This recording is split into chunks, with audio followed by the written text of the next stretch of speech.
remember years ago when I was a seminarian and Monsignor Slade Crawford was our vocations director. And being a spiritual father, he would have to rein us in and correct us and give us marching orders and all sorts of things. But as a father, he also loved us and saw us as sons and saw the good that was in us, even when we didn't see it fully ourselves. And I remember one of his habits that was a little unnerving at the beginning was when, let's say, he was in the room talking to someone and one of the seminarians would walk in the room and he'd say, "Here's one of my saints." And kind of say it with extra emphasis. "It's one of my saints."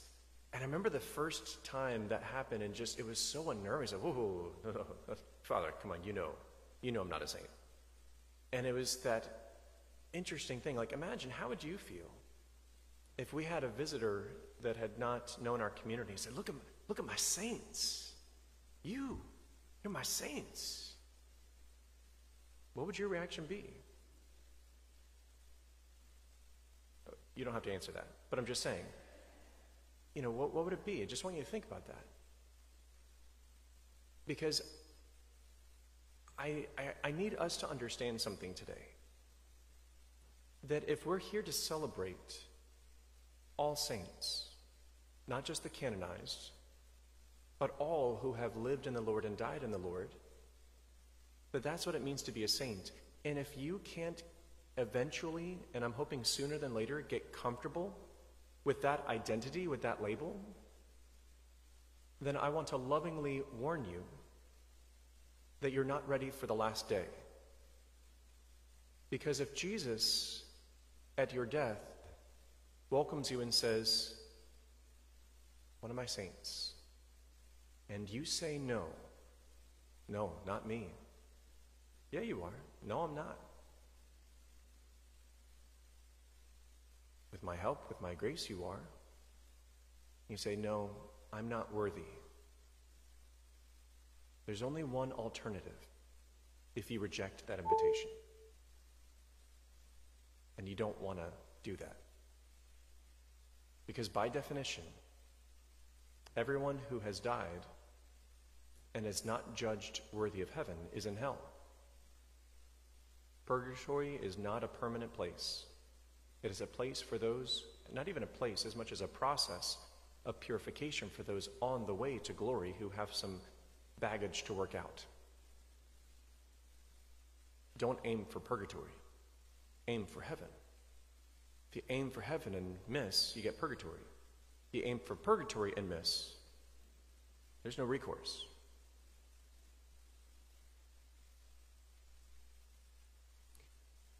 It is false humility to deny that we are saints. And like I said yesterday, it's a big message, but I just touched on the surface of it. We're saints not because of what we have done, but because of what God has done and is doing for us. So rather than saying, no, I'm not a saint, the challenge is for us to move the posture of our mind and how we frame it to say, like Mary, the Almighty has done great things for me. I can own that. He's given me a share of His holiness. He's given me a greater share in His goodness. All I did was say yes. That's what being a saint is all about. To recognize that it is God who makes us holy. We just say yes. Again, what does it mean to be a saint in terms of our readings today? Who are these? Wearing white robes, where did they come from? I said to him, "My Lord, you are the one who knows." He said to me, "These are the ones who have survived the time of great distress. They have washed their robes and made them white in the blood of the Lamb." These last few years have been quite distressing, especially for us here in Panama City. The whole world has gone through COVID and is still going through COVID. We had Category 5 hurricane right before that. And that's not to mention your individual lives and the stresses that you've been in. Do you realize that what it means to be a saint is just persevering through distress? If you persevere and are faithful through distress, you're fit in the category here. You're a saint. You know, the devil knows this too. The world, the flesh, and the devil know this. They know that Christ has won the victory, that the power of his cross and his precious blood is definitive. It is not up for debate.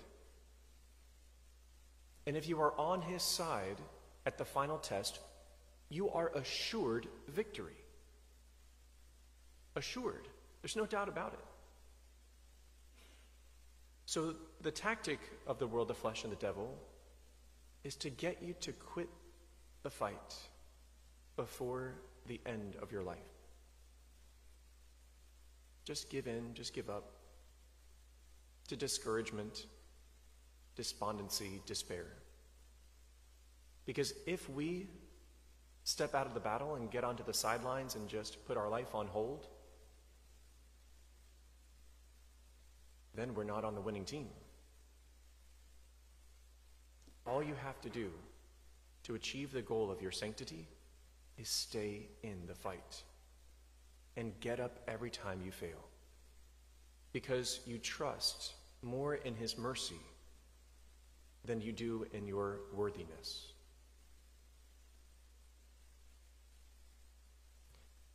Again, from our readings, are we the ones who in our life today, by our words and our actions, say, blessing and glory, wisdom and thanksgiving, honor, power, and might be to our God forever and ever?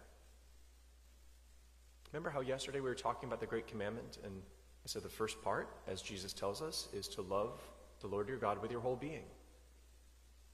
How will your week look differently than last week with a greater awareness of that being definitive for your life?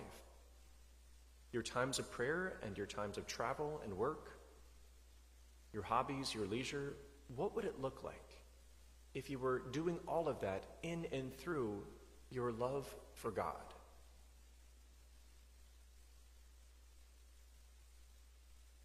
Because if we want to be the people who for eternity are saying by our words and actions, blessing and glory, wisdom and thanksgiving, honor, power, and might be to God forever, if we're not in the habit of doing that now by our words and our actions, then we're probably not going to be wanting to do it or fitting to do it forever. We don't know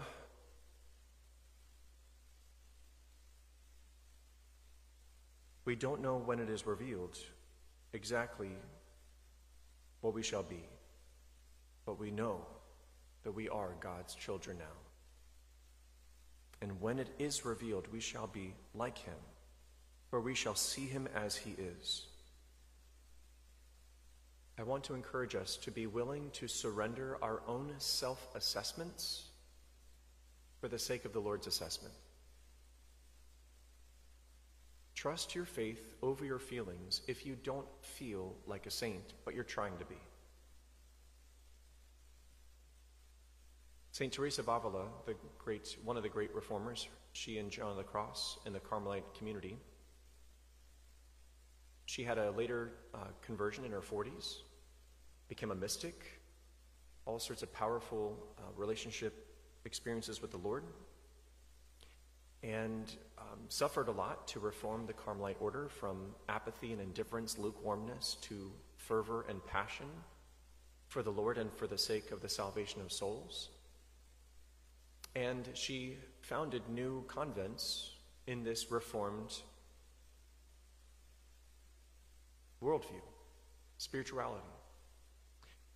And as inquisitors and others were going around and interviewing the communities, word was starting to get around in other communities about the miracles and other things that were happening through her. And so they interviewed the sisters that she worked with day in and day out. And they said, people are saying in town that they think she's a living saint. What do you all think? Like, Mother Teresa? Oh no, she is far too human to be a saint. there's an important lesson there. You are your first and greatest witness of your humanity. Then your neighbors, your family and friends, and those who know you well, and your quirks and your eccentricities, your bad habits, all that stuff, your buttons, your triggers. But notice that those assessments of yourself and of others, they are fallible. They are fallible judgments.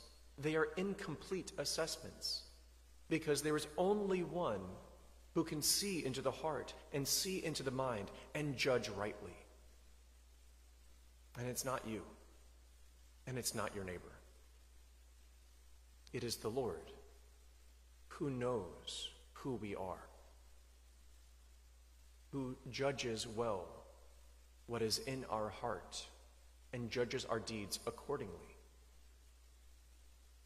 And if he says you are a saint in the making, be careful of resisting that voice.